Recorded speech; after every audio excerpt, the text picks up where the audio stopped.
Hello everyone. आज हम case solve करने जा रहे हैं design of RCC box culvert. पिछली वीडियो में हमने जो करा था वो हमने करा था डिज़ाइन ऑफ आरसीसी कलवर्ट। तो अब हम करेंगे एक बॉक्स कलवर्ट। क्वेश्चन हमारे पास गिवन है, क्या है? एक RCC culvert is required for N H crossing.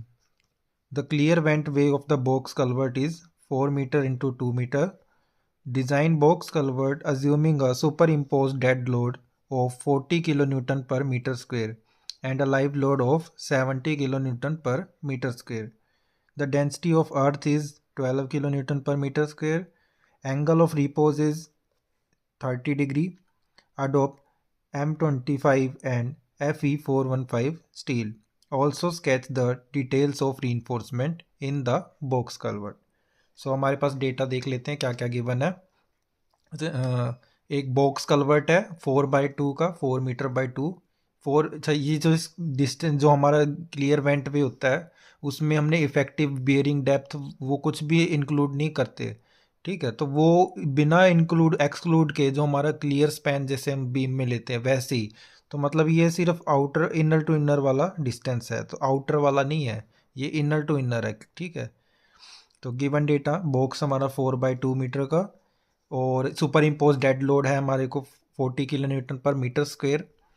Live load given है 70 kilo newton per metre square का। डेंसिटी ऑफ अर्थ मतलब सोइल की गामा इस जिसको डिनोट करते हैं वो है 12 kilo newton per metre square.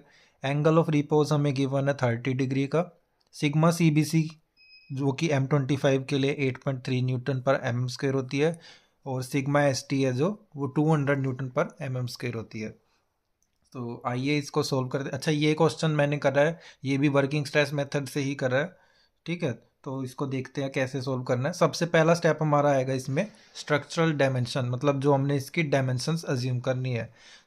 हम थिकनेस अज्यूम कर लेते हैं 100 mm पर मीटर स्पैन, मतलब जो हमारा हॉरिजॉन्टल जो स्पैन है ना, ये हॉरिजॉन्टल स्पैन, इसके हर पर 100 mm मतलब मल्टीप्लाई करके। ओके, थिकनेस आप इसमें 80 to 90 या 100 जो आपकी इच्छा है आप उसके अनुसार ले सकते हैं।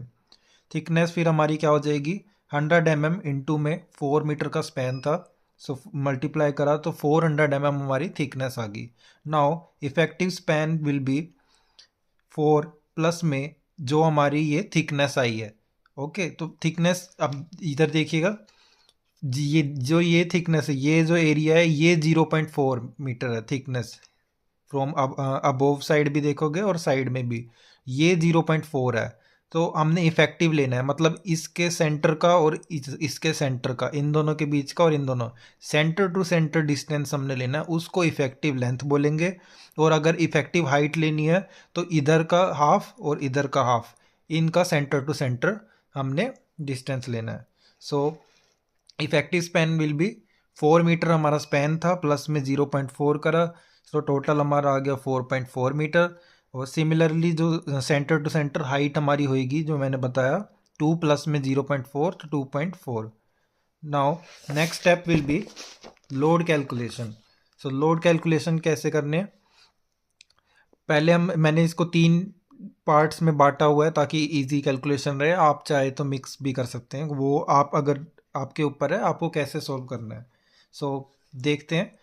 टॉप स्लैब वर्टिकल मतलब जो ऊपर वाली जो स्लैब होएगी उसका हमने लोड निकालना है पहले। तो कैसे, सेल्फ वेट हमने पहले कैलकुलेट करना है। सेल्फ वेट के लिए आपको पता है 1 इंटू BD जो उसकी डायमेंशंस होती हैं इंटू यूनिट वेट।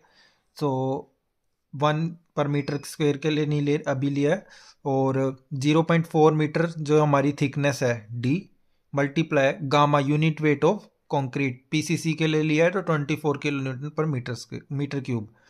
इनको मल्टीप्लाई करा तो सेल्फ वेट हमारा आ गया 9.6 kilo newton per metre square. Dead load हमें गिवन है 40 किलो न्यूटन का, लाइव लोड हमें गिवन है 70 किलो न्यूटन का। टोटल लोड क्या हो जाएगा, इन सब को ऐड कर देंगे तो हमारी टोटल लोड की एक वैल्यू आ जाएगी which is 119.6 kilo newton per metre square. Now bottom slab vertical load, total vertical load calculate करने के लिए हमें फॉर्मूला है, जो हमारा ये टॉप पे जो हमारा लोड आया टोटल लोड मल्टीप्लाई कर देना है इफेक्टिव स्पैन प्लस में 2 इंटू वॉल वेट जो वॉल हमारी साइड की वॉल है बॉक्स कल्वर्ट की, उन वॉल्स का वेट प्लस में बॉटम स्लैब वेट। ओके, ये हमारा bottom slab vertical load total जो हमने निकालना है वो उसके लिए है। तो अभी ये कैसे निकालते हैं इनको देखते हैं। तो वेट ऑफ साइड वॉल पहले निकालेंगे। वेट ऑफ साइड वॉल के लिए हमने क्या करना है, थिकनेस जो साइड वॉल्स की थिकनेस हमने एज्यूम करी है 400 mm मतलब 0.4 मल्टीप्लाई 2.4 हमारी वेट ऑफ साइड वॉल है तो मतलब उसकी हाइट। ठीक है, स्पैन जो था तो हाइट कितनी थी 2.4 मल्टीप्लाई 24 हमारा यूनिट वेट ऑफ कंक्रीट। तो इसको सोल्व करेंगे तो हमारी वैल्यू आएगी 23.04 kilo newton per metre. Okay, अब जो बॉटम स्लैब वेट आएगा हमारा, बॉटम स्लैब वेट क्या आएगा इसमें भी हमने थिकनेस मतलब जो हमारी लेंथ थी 4.4 मल्टीप्लाई 2.4 मल्टीप्लाई 24, इसको हम सॉल्व करेंगे तो हमारी वैल्यू आ जाएगी 42.24 kilo newton per metre. Okay, अब क्या है टोटल वर्टिकल लोड क्या होएगा हमारा, जो हमारे वैल्यूज़ पुट कर देंगे, जो हमारी वैल्यू आई है ये सारी वैल्यू हम पुट कर देंगे इसमें। तो सारी वैल्यू पुट करने के बाद में हमारा टोटल वर्टिकल लोड आया, वो आया 614.96 किलो न्यूटन पर मीटर। अब अपवर्ड सोइल प्रेशर, हमने अपवर्ड सोइल प्रेशर मतलब जो ग्राउंड से भी एक सोइल का प्रेशर लग रहा होगा ना कि रिएक्शन के रूप में। ओके, तो वो रिएक्शन के रूप में क्या प्रेशर लग रहा होगा वो हम कैलकुलेट करेंगे। तो जो ये टोटल वर्टिकल लोड है इसको हम इफेक्टिव लेंथ से मतलब इफेक्टिव स्पैन से डिवाइड कर देंगे तो वो हमारा अपवर्ड सोइल प्रेशर आ जाएगा। टोटल हमारा था ये 614.96 किलो न्यूटन पर मीटर, इसको स्पैन से डिवाइड करा तो हमारी वैल्यू आ गई 139.76 kilo newton per metre square. So net pressure causing bending मतलब जो हमारा प्रेशर जो बेंडिंग मोमेंट क्रिएट करेगा, एक बेंडिंग लोड क्रिएट करेगा, सो वो क्या होएगा अपवर्ड सोइल प्रेशर मतलब ये जो वैल्यू है माइनस सेल्फ वेट जो उसका स्लैब का होएगा। ठीक है, जो हमने कैलकुलेट करा था टॉप वर्टिकल स्लैब के लिए ये वाला 9.6, इसको हमने माइनस करा तो हमारी जो वैल्यू आई नेट प्रेशर कोजिंग बेंडिंग की वो आई 130.16 kilo newton per metre square. इसके बाद हमने निकालना है लेटरल अर्थ प्रेशर मतलब जो साइड वाइज वॉल्स के साइड में जो हमारे प्रेशर, मान लो अगर आप एक बॉक्स हमने रखा तो इस पे साइड से जो सोइल प्रेशर लगा रही होगी वो वाला अर्थ प्रेशर। सो उसके लिए एक फॉर्मूला होता है K nought is equal to 1 minus sine five upon में 1 प्लस साइन फाइव। फाइव हमें एंगल ऑफ रिपोज जो हमें गिवन था 30 डिग्री, इसको सॉल्व करेंगे तो के नोट की वैल्यू आ जाएगी 0.333।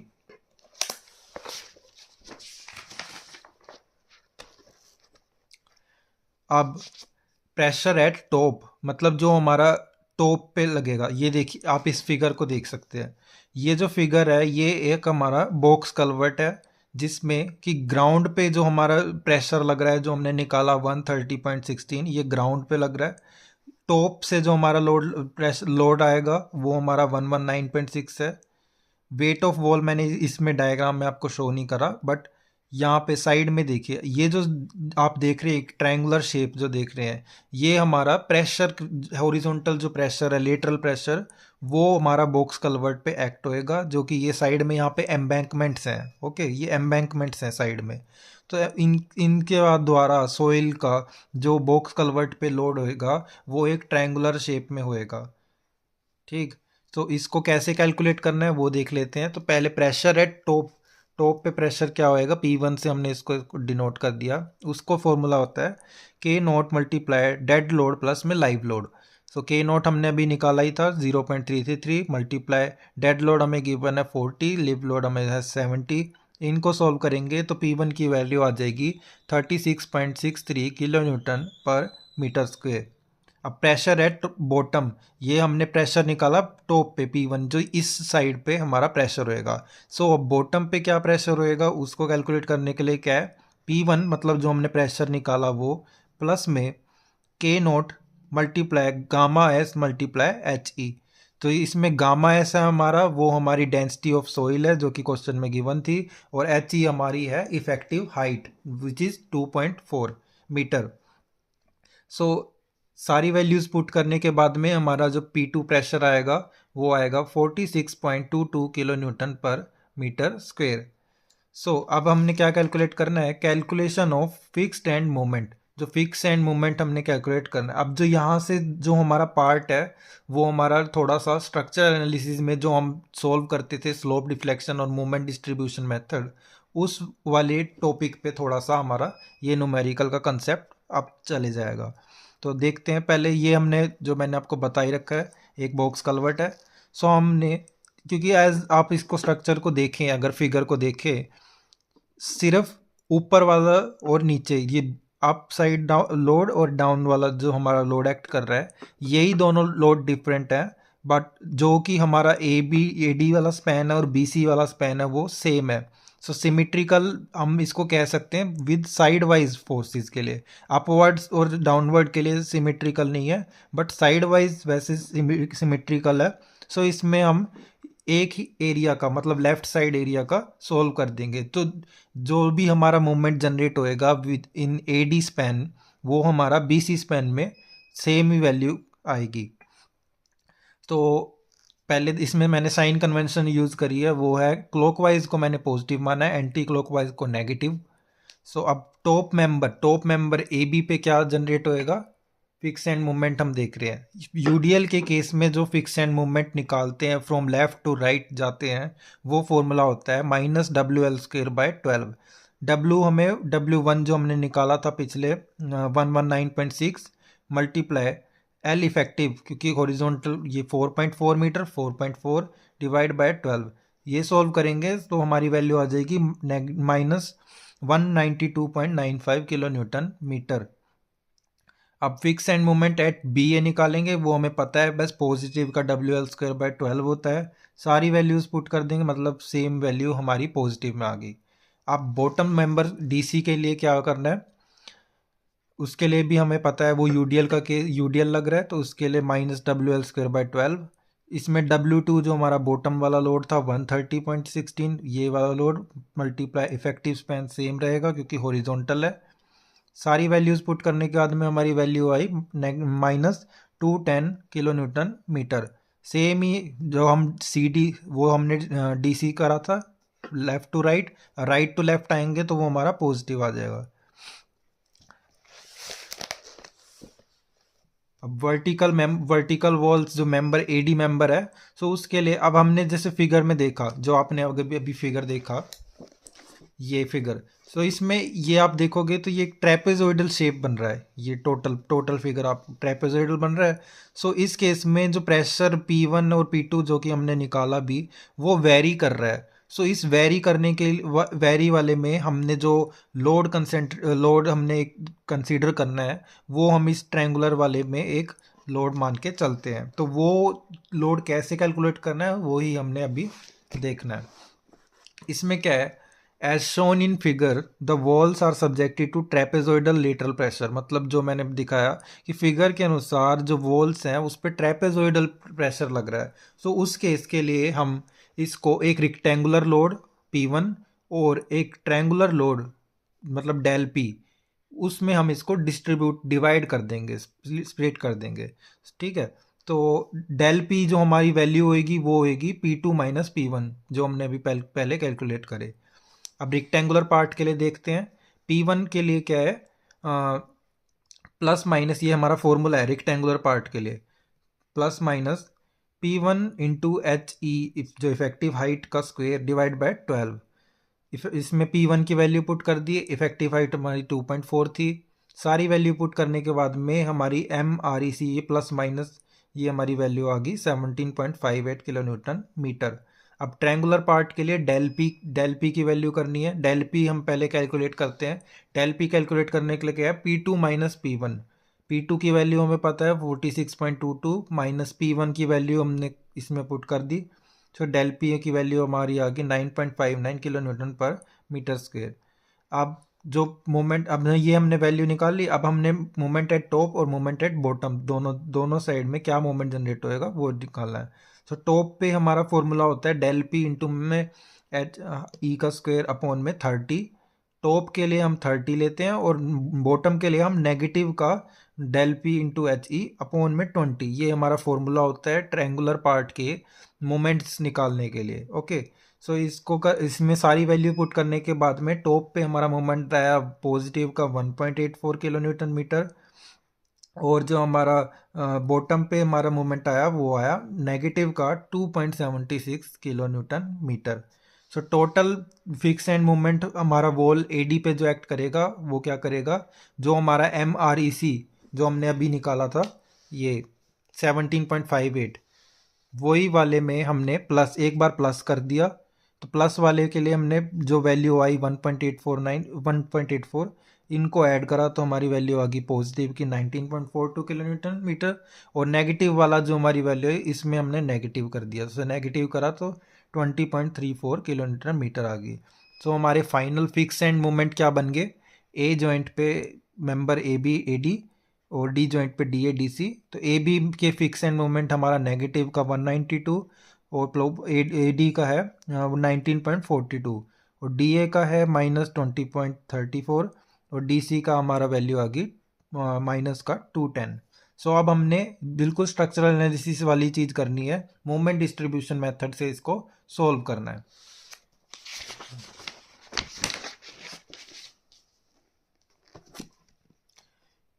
सो मूवमेंट डिस्ट्रीब्यूशन के लिए हमें सबसे पहले इसमें बेंडिंग मोमेंट्स हमने कैलकुलेट करने हैं, फाइनल जो हमारी आएगी, ठीक है, ईस्ट वाले स्टेप में।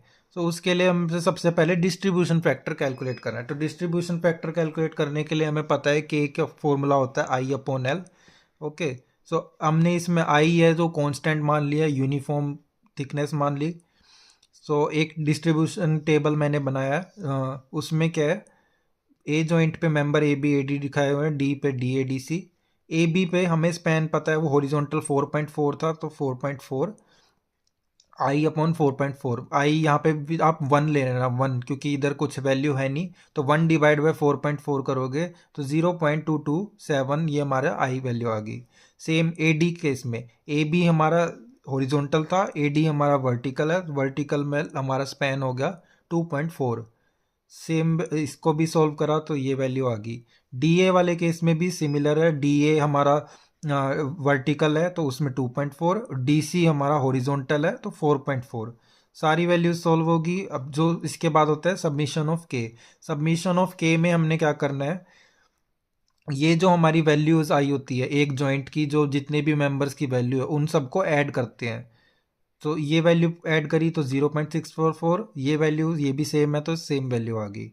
अब इसके बाद डिस्ट्रीब्यूशन फैक्टर के लिए हमें क्या होता है फॉर्मूला, के अपॉन सबमिशन ऑफ के, मतलब ये वैल्यू डिवाइड बाय ये आप इसको करोगे तो 0.227 डिवाइड बाय 0.644, ये हमारी वैल्यू आ जाएगी 0.352, which is the distribution factor for member A D A B. Okay, so A D member के लिए सेम हम किससे करेंगे, 0.417 डिवाइड बाय 0.644, इसको सॉल्व करेंगे तो हमारी वैल्यू आ गई 0.647। सेम ही तरीके से हम डी ए के लिए और डी सी के लिए भी सॉल्व कर लेंगे। तो हमारे जो फाइनल डिस्ट्रीब्यूशन फैक्टर आ गए वो ये हमारे चारों डिस्ट्रीब्यूशन फैक्टर आ गए। ओके, तो अब हमने क्या करना है, मूवमेंट डिस्ट्रीब्यूशन टेबल से इसको सॉल्व करना है। सो देखिए काफ़ी इजी है, बिल्कुल बेसिक कंसेप्ट है, आपको बस कैलकुलेशंस पे ध्यान देना है, माइनर मिस्टेक्स मत कीजिएगा। ओके, हमने एक टेबल बना लिया मेंबर जिसमें हमने यहाँ पे दिखा दिए A B A D D A D C. अब डिस्ट्रीब्यूशन फैक्टर हमने इनके रिस्पेक्ट में जो भी वैल्यूज़ थी वो सारी वैल्यूज़ लिख दी। फिक्स एंड मूवमेंट जो भी मेंबर के रिस्पेक्ट में फिक्स एंड मूवमेंट था वो लिख दिया। अब हमने बैलेंसिंग कर रही है। बैलेंसिंग कैसे होएगी, सो बैलेंसिंग में आपको क्या करना है, दो दो मेंबर्स को प्लस करो, ए बी ए डी मतलब एक ही जॉइंट के थे। सो ये 190 माइनस का 192.95 प्लस में 19.42, इन दोनों को ऐड करना है, मल्टीप्लाई किससे करना है, इससे ए बी से 0.352 डिस्ट्रीब्यूशन फैक्टर से। आप अगर आप इस साइड का निकाल रहे हो तो आपको इस वाले डिस्ट्रीब्यूशन फैक्टर से मल्टीप्लाई करना है, और अगर आप इस वाली साइड का निकाल रहे हो तो आपको इससे मल्टीप्लाई करना है। ओके, सो आप माइनस के 192.95 प्लस में 19.42 इन दोनों को ऐड करके मल्टीप्लाई करोगे 0.352 से, तो आपकी वैल्यू आएगी पॉजिटिव का 61.08। अब ये बैलेंसिंग में अच्छा एक बार ध्यान दीजिएगा, वैसे अगर इसमें हमारी नेगेटिव की वैल्यू आएगी क्योंकि माइनस बड़ा साइन है, यहाँ पे नेगेटिव और यहाँ प्लस है, तो इन दोनों को ऐड करेंगे तो जो वैल्यू हमारी आएगी वो नेगेटिव की आएगी। बट बैलेंसिंग के केस में हम क्या करते हैं, जो भी हमारे फिक्स एंड मूवमेंट को सबमिशन मतलब इन दोनों को ऐड करने के बाद जो हमारा साइन होएगा ना, चाहे वो पॉजिटिव हो चाहे वो नेगेटिव हो, आइदर इट इज़ पॉजिटिव और आइदर इट इज़ नेगेटिव, हमने उसका अपोजिट साइन चूज करना है। ओके, सो अगर हमारी ऐड करने के बाद नेगेटिव वैल्यू आ रही है तो हमने प्लस साइन लगा देना है, और अगर हमारी ऐड करने के बाद प्लस की वैल्यू आ रही है तो हमने नेगेटिव साइन लगा देना है। ठीक, तो इन दोनों को ऐड करके मल्टीप्लाई करा तो बैलेंसिंग में ये आ गया, और फिर इन दोनों को ऐड करके मल्टीप्लाई करा इससे तो हमारी वैल्यू आ गई ये।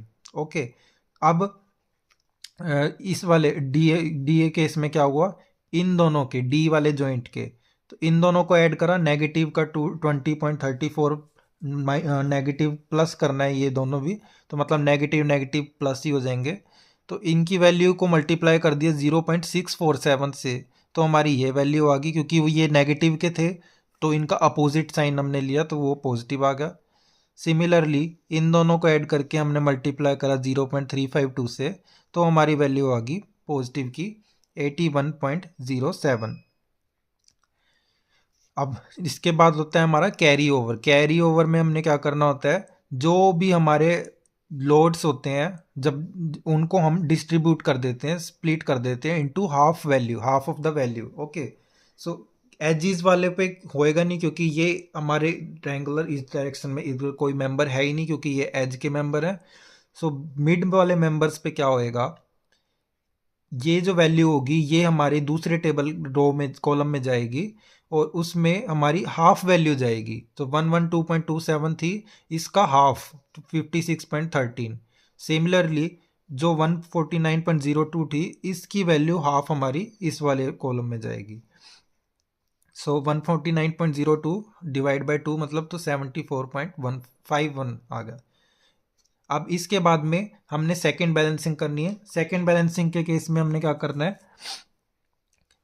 इन दोनों को ऐड, जो कि हमारा थाई यहाँ पे हमारी कोई वैल्यू नहीं है तो मतलब पॉजिटिव का 74.51 मल्टीप्लाई कर देना है डिस्ट्रीब्यूशन फैक्टर से जो कि 0.352।